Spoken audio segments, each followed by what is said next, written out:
大嘢啊，等咗成大半年啊，妖咩大嘢？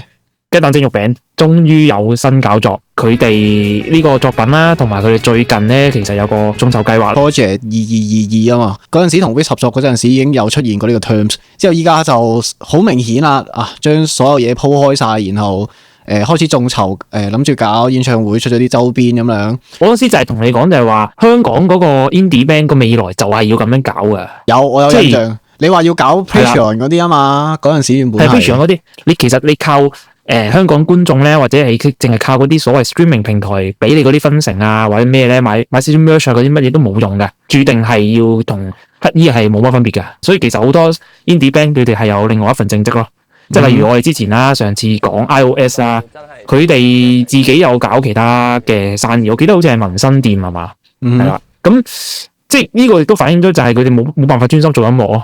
因為 support 唔到啊嘛，個市場太細啊。唔係，其實咁呢個問題就外國都一直都有噶啦。個餅大咗，競爭都相對大咗。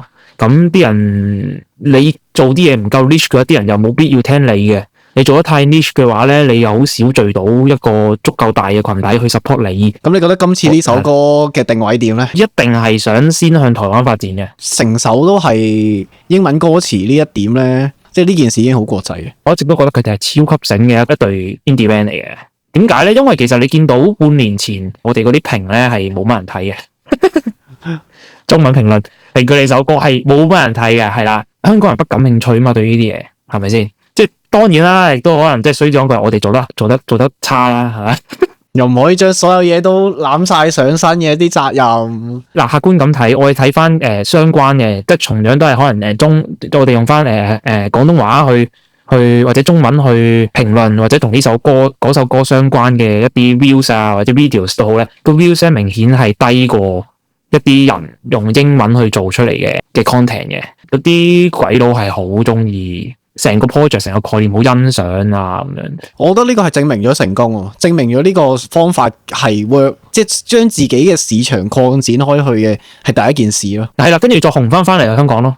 雖然有啲 controversial 啦，可能就有啲人唔中意嘅，但 Tyson Yoshi 都好似都係咁，一開始係台灣發展嘅，我冇記錯啊。可以咁講，即係個市場嘅 target 都係亞洲區啦。等你嗰個 niche 係多啲人留意到先。點解我話呢首歌係好台灣咧？就係我覺得佢嘅唱法咧，部分似 9M88 R&B 嗰種咯。佢嘅咬字有少少模糊。然後成件事係好慵懶嗰種感覺。台灣咧就好欣賞啦，台灣人大部分都好欣賞佢啲 R&B， 證明有市場有得玩咯。咁我覺得佢哋可能都係想 target 呢一堆聽眾先咯。但係應該係咁講啦，我覺得即係不論係咪其他嘅 artist 嘅風格啦，我覺得呢個唱嘅方式同埋呢種 feel 咧，少少頹廢嘅風格啦，係啊，然後可能有少少，可能你會利用酒精啊，或者利用其他嘢去放鬆嗰陣時，就可能好適合聽呢一類型嘅歌，係咪先？即係你飲到有啲 tips 嗰陣係嘛？係啊，有啲微醺嘅時候，然後咧你再配呢首歌，你就會覺得哇，好啱 vibe 啊，好啱 feel 啊！我覺得呢個係亞洲嘅 vibe，但係香港有咩？香港有呢種 feel 咩？香港 indie 又反而有少喎，香港 indie 反而有少。唔係咁講翻首歌先啦，扯遠咗，即係話就話佢有諗過就係要 target 翻台灣，但係歌詞方面好 target 到香港嘅聽眾，我反而有。嗱，咁我就要呢個事先聲明先，呢個以下嘅所有解讀咧都係我哋嘅藍色窗簾，我哋係唔知咧。GJYB 寫嗰陣時咧，係咪同呢啲嘢有關嘅？嗱，以下我嘅説話內容咧，都係我哋發開口夢口噏出嚟嘅啫，就唔係我哋真實嘅意見嚟嘅嚇。佢啲歌詞有啲 dystopia feel 咯，我覺得其實係 film noir 嚟㗎，即係黑色電影嚟嘅。講多少少 OK，如果真係要講嘅話啦，即係13呢個意象同埋 Cell 呢個意象，同埋有好多嘅就係。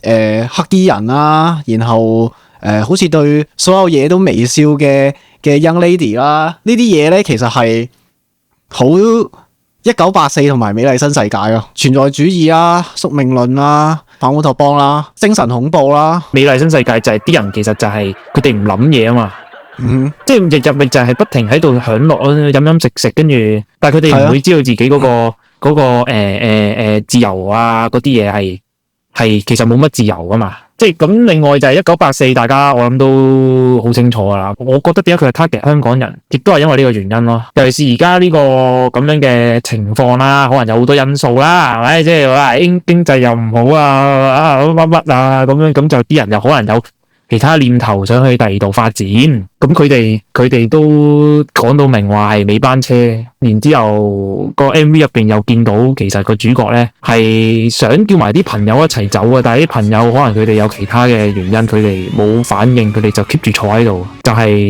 你顧掂咗自己先咯。咁但係佢走上個火車之後，佢係咪真係最好嘅咧？咁其實佢都唔係喎，佢都好多憂慮咯。佢有一句就係即係 This is the last train leaving from Sale. Be cautious and calm. You have no one to tell. 你已經知道咗呢個你上咗尾班列車呢度之後咧，你係冇人可以即係聽到你傾訴啊！你係處於一個絕望嘅環境咯。即係你又唔你即使你上咗個火車，你都唔知可唔可以相信個火車上面其他人咯。有時候又所以先要 be cautious and calm 咯。佢其實已經寫得好明顯，就係佢已經提醒咗你，即係如果你準備出行，要準備嘅嘢，你要執嘅嘢，唔單止係外在嘅包袱，你內心嘅狀態同埋包袱，你都要收拾咯。咁講翻首歌嘅第一段啦，嗰個係有另一個獨特嘅 message， 反而係我覺得係啊，因為你可以睇到咧，佢其實講嘅嘢都係第三人稱嘅，或者係話你係由即係佢寫嘅嘢都係 you， 即係佢用嘅即係呢個都係 you 同埋 your， 即係佢唔係講自己咯，佢係講你咯。呢個係你嘅尾班列車，呢個係你嘅最後機會，你跟住啲指示去做，你就啱噶啦。呢個亦都係不安嘅來源啊嘛。啱唔啱咧？嗰件事即係人哋同佢講應該要咁樣做啊，咁冇機會咯。之後呢個係最後機會咯，咁就要捉緊呢個機會咯。咁係咪真係一定要捉緊咧？咁又未必嘅其實。你會對所有嘢都開始產生警戒嘅感覺，但係我覺得呢個都係好事嚟嘅，即係你自己去思考呢件事對於你嚟講係咪值得，同埋係咪應該呢條友係咪應該信任，而唔係盲目咁去跟從咯？如果係盲目咁去跟從嘅話，反而就變咗美麗新世界。所以其實係要諗嘢咯，即係你要去 process 一大堆嘢，你每日都要面對好多嘅事要處理，但係你又唔可以放棄諗嘢，你一放棄諗嘢你就冇咗自己咯。但係你要喺呢個社會咁高壓嘅情況之下維持到自我，其實係好辛苦。係，其實係好辛苦。你身邊啲人都可能會問咯。你諗咁多做咩？其實佢哋做呢啲咁樣嘅歌啦，即係相對比較踩界少少嘅歌啊。其實好耐之前佢已經做緊噶啦。我哋之前有講過，就係你榴蓮乜乜乜已經做緊啦。係啊，係咪先？廣東話我哋自己嘅語言去唱嘅。嗯，佢嗰陣時係就係準備 target 真係 target 香港市場嘅，佢唔諗其他嘢嘅。但係佢就發現做唔到，然之後佢轉軌道，佢想 target 去台灣市場，係咪？咁然之後，但係即使話即 target 台灣市場都，佢都不忘就係要有個 message 俾香港人啊嘛。啱，即係所以我覺得佢係好錫我哋噶啦。我覺得真係，即係都仲係未去忘記。即係就算佢自己已經行咗去其他嘅 approach。咁頭先你講到話搞6年個集資嘅話，咁我覺得其實佢呢句說話講就係佢6年之前已經睇到係應該要咁做咯。但係佢等緊個市場 ready 啊嘛。我覺得呢個就係佢哋嘅堅持咯，佢哋仲喺呢個大嘅市場之下，同埋想表達自己嘅呢兩個念頭嘅支撐之下，然後達成嘅呢一個計劃，其實係好有勇氣嘅一件事啊！仲未認輸，佢仲未屈服啊！即係集資呢件事其實係一個好新嘅一個做法啊！專輯可能見到有人曾經試過用集資嘅方式去出，但係即係專輯再加周邊再加演唱會。即係呢度全部嘢，即係用一個集資嘅方式推出咧，我係第一次見咯。同埋好明顯地，佢其實佢哋嘅目標係音樂會啦，而唔係單純係專輯咯，而係反而係成個 concert 咯，有一種 real time 嘅交流，即係佢唔係淨係話一個專輯，我出完個 product 俾你，咁你去買嘢啊，街市買菜嗰種感覺啊，即係我俾錢你，我就係買你棵菜咯，我就唔理其他，係嘛？明，但係你音樂會咧，你可以同聽眾去交流。疫情嗰一排，其實好多 live house 都係頂唔住執咗笠咯。咁你淨係可以轉去，即係你一係就揾新嘅場地啦。咁如果冇新嘅場地咁樣點算咧？你淨係一係就淨係可以用線上嘅方式。你線上你冇得嗱，譬如我有1萬個聽眾啊嘛，我點樣大家一齊嗌 encore 啊？企喺嗰一堆人中間，其實人同人之間都會受到一種好係啦，一種好微妙嘅共振，啱啊，係啊我呢度引用翻佢哋喺雜誌嗰度嘅圖上面嘅一句說話啦，就係、在荒無之地開出花，不為證明什麼，只為活着本身。而活着本身呢件事，你其實唔需要證明啊嘛，你只要望到就得啦嘛。但係佢依家就係冇咗令你去望到呢件事啊。做呢個線下音樂會就係令你重新去望到呢件事。屌，喂，我想揾佢哋傾偈啊！